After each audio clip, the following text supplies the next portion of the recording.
नमस्कार दोस्तों, स्वागत है आपका एक बार फिर से हमारे YouTube चैनल पटना वाले गुरुजी में लेके हाजिर हूँ। दोस्तों, शिक्षा विभाग से आई हुई तमाम अपडेट की जानकारी। दोस्तों बता दूं आपको, इस चैनल पे हमेशा शिक्षा विभाग से संबंधित खबर ही आती रहती है, इसलिए यदि आपने इस चैनल को अभी तक सब्सक्राइब नहीं किया है तो नीचे लाल रंग का सब्सक्राइब बटन दिख रहा होगा, उसे दबा करके सब्सक्राइब जरूर कर ले और घंटी के भी बटन को जरूर दबा ले। इससे फायदा ये होगा कि इस चैनल पे कोई भी शिक्षा विभाग से संबंधित आएगा तो उसका नोटिफिकेशन आपको मिल जाएगा। दोस्तों वीडियो पे लाइक का बटन जरूर दबा दे, क्योंकि आपका लाइक करना ही हमारे मेहनत का फल होता है।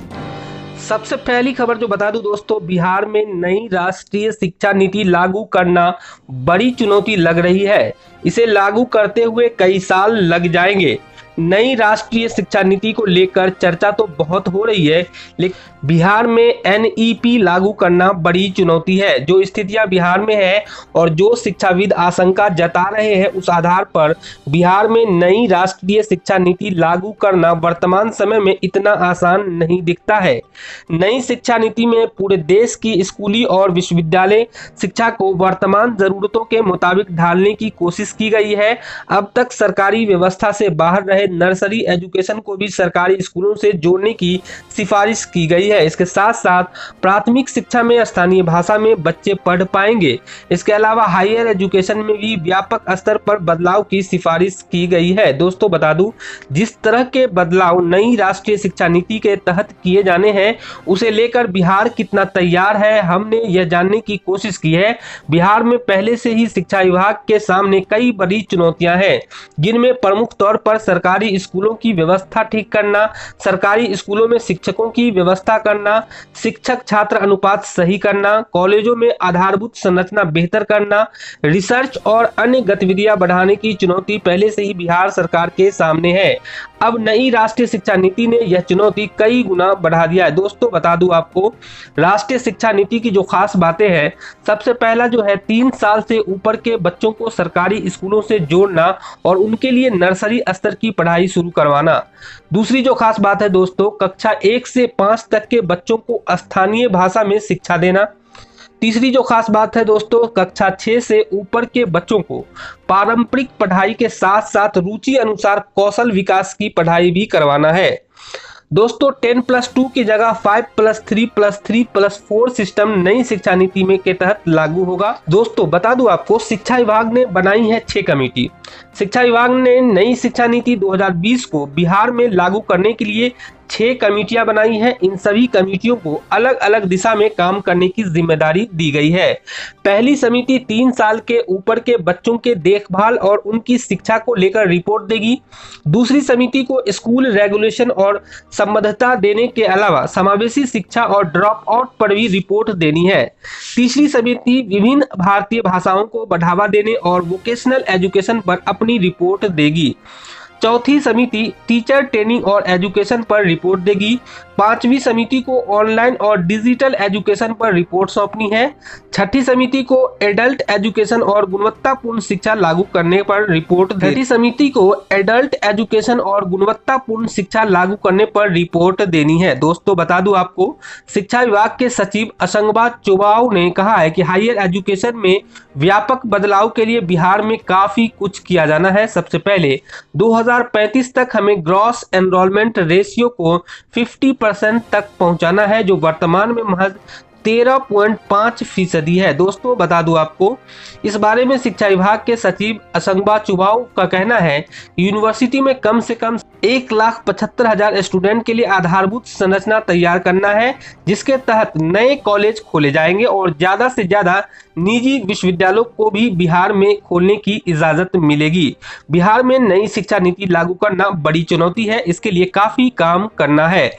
वहीं मिड डे मील के निदेशक सतीश चंद्र झा ने कहा है कि स्कूली शिक्षा में पहले 3 साल बच्चे आंगनबाड़ी में प्री स्कूलिंग शिक्षा लेंगे, उसके बाद अगले 2 साल कक्षा 1 और 2 में बच्चे स्कूल में पढ़ेंगे और इन 5 सालों की पढ़ाई के लिए एक नया पाठ्यक्रम तैयार होगा, जिसके लिए काम चल रहा है।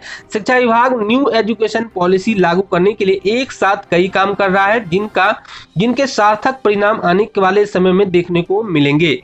बिहार माध्यमिक शिक्षक संघ के अध्यक्ष केदारनाथ पांडे ने कहा है कि केंद्र सरकार का मानना है कि नई राष्ट्रीय शिक्षा नीति लागू करने में कई साल लगेंगे। बिहार में तो पहले से ही शिक्षा में कई खामियां हैं जिन्हें दूर करना, विशेष तौर पर ट्रेंड शिक्षकों की कमी और स्कूलों में आधारभूत संरचना का अभाव एक बड़ी समस्या है। इसी तरह शिक्षा विशेषज्ञ संजय कुमार ने बताया है कि चाहे स्कूली शिक्षा हो या हायर एजुकेशन, हर जगह शिक्षकों की भारी कमी है। बिहार में जितने शिक्षक काम कर रहा है उन्हें ट्रेनिंग की व्यवस्था उपलब्ध नहीं है। जो स्कूल और कॉलेज है वहां पर्याप्त संख्या में नॉन टीचिंग स्टाफ नहीं है, जो शिक्षा विभाग के एक अहम भाग है। चलिए दोस्तों आगे बढ़ते हैं और अगली खबर बताते हैं आपको। अगली जो खबर आ रही है दोस्तों, बिहार के अतिथि शिक्षकों को लॉकडाउन की अवधि का भी मिलेगा पारिश्रमिक। हाँ जी दोस्तों, बिल्कुल सही सुना आपने। बिहार के उच्चतर माध्यमिक विद्यालयों में काम कर रहे अतिथि शिक्षकों के लिए एक अच्छी खबर आ रही है। राज्य सरकार ने अतिथि शिक्षकों को लॉकडाउन की अवधि का पारिश्रमिक देने का निर्देश दिया है। इस संबंध में माध्यमिक शिक्षा निदेशक गिरिवर दयाल सिंह ने सभी डीईओ को पत्र भी भेजा है। पत्र में कहा गया है कि राज्य के माध्यमिक शिक्षा के तहत विभिन्न कोटि के उच्च माध्यमिक विद्यालयों में अतिथि शिक्षकों की सेवा ली जा रही है, उन सभी को निर्धारित पारिश्रमिक दिया जा रहा है। शिक्षा विभाग ने निर्णय लिया है कि अतिथि शिक्षकों को कोरोना वायरस के कारण लॉकडाउन अवधि का पारिश्रमिक का भुगतान किया जाए। चलिए दोस्तों बढ़ते हैं आगे और अगली खबर बताते हैं आपको। अगली जो खबर आ रही है दोस्तों, स्कूल जाने वाले बच्चों के माता पिता को दिलाएंगे टीका। हाँ जी दोस्तों, बता दूं आपको, कोरोना वायरस संक्रमण को ध्यान में रखते हुए जिले के 34 स्वास्थ्य केंद्रों पर कोविड-19 टीकाकरण की व्यवस्था की गई है। यह अपडेट दोस्तों जहानाबाद जिले से आई है। 45 वर्ष से ऊपर वाले लोगों को यह वैक्सीन देने का कार्य प्रारंभ किया गया है। उक्त बातें जिला अधिकारी नवीन कुमार ने स्वास्थ्य विभाग के साथ बैठक में कही। जिलाधिकारी ने डीओ को शिक्षकों तथा उनके परिवार एवं स्कूल जाने वाले छात्रों के माता पिता को चिन्हित कर जागरूक करते हुए अगले 3 दिनों के अंदर टीकाकरण प्रक्रिया को कराना सुनिश्चित कराने का निर्देश दिया है। जीविका के डीपीएम अपने स्तर से माइक्रो प्लान बनाकर जीविका दीदियों तथा उनके परिजनों को टीकाकरण दिलाना शुरू करेंगे। उन्होंने सिविल सर्जन को निर्देशित करते हुए कहा है कि यदि इस कार्य में जिस क्षेत्र के प्राथमिक स्वास्थ्य केंद्रों का प्रदर्शन अच्छा नहीं रहा, उस क्षेत्र के आशा कार्यकर्ता एवं प्राथमिक स्वास्थ्य केंद्र प्रभारी से स्पष्टीकरण करना सुनिश्चित करेंगे। आशा, जीविका एवं आंगनबाड़ी के प्रतिनिधि टीकाकरण के डाटा संरक्षण के लिए प्रतिनियुक्त किए जाएंगे ताकि इन केंद्रों एवं टीकाकरण के लिए जागरूक करने वाले कर्मियों के प्रदर्शन का सही आकलन किया जा सके। डीएम ने नगर परिषद पदाधिकारी को वार्ड सदस्यों के साथ समन्वय स्थापित कर सभी वार्डों में टीकाकरण कार्य में तेजी लाने का निर्देश दिया है। सामाजिक सुरक्षा के सहायक निदेशक, प्रखंड विकास पदाधिकारी एवं प्रखंड कल्याण पदाधिकारी से समन्वय स्थापित कर इंदिरा गांधी राष्ट्रीय वृद्धावस्था पेंशन योजना एवं मुख्यमंत्री वृद्धाजन पेंशन योजना के लाभुकों का नजदीकी स्वास्थ्य केंद्र पर टीकाकरण कराने के साथ साथ जीवन प्रमाणीकरण भी पूरा कराएंगे ताकि टीकाकरण के साथ साथ पेंशन योजना से मिलने वाले लाभ की निरंतरता को बरकरार रखा जा सके। जिलाधिकारी ने जिलावासियों से अपील किया है कि कोरोना वायरस संक्रमण को रोकने के लिए आप अपने अपने नजदीकी स्वास्थ्य केंद्र पर जाकर जांच जरूर करवाएं। चलिए दोस्तों, न्यूज देखने के लिए बहुत बहुत धन्यवाद आपका। न्यूज पसंद आया हो तो वीडियो को लाइक अवश्य कर दे दोस्तों, क्योंकि ये शिक्षकों के लिए बनाया गया चैनल है, इसलिए आप लाइक करेंगे तो लोगों तक ज्यादा से ज्यादा वीडियो पहुंच पाएगा और लोग देख पाएंगे और शिक्षा विभाग से संबंधित अपडेट से अवगत हो पाएंगे। इसलिए दोस्तों वीडियो को लाइक करें, शेयर करें। दोस्तों यदि आप इस चैनल पे नए आए हैं तो इस चैनल को जरूर सब्सक्राइब कर ले और घंटी के बटन को जरूर दबा ले। इससे फायदा ये होगा कि इस चैनल पे कोई भी शिक्षा विभाग से संबंधित अपडेट आएगा तो इसका नोटिफिकेशन आपके मोबाइल पे तुरंत मिल जाएगा दोस्तों।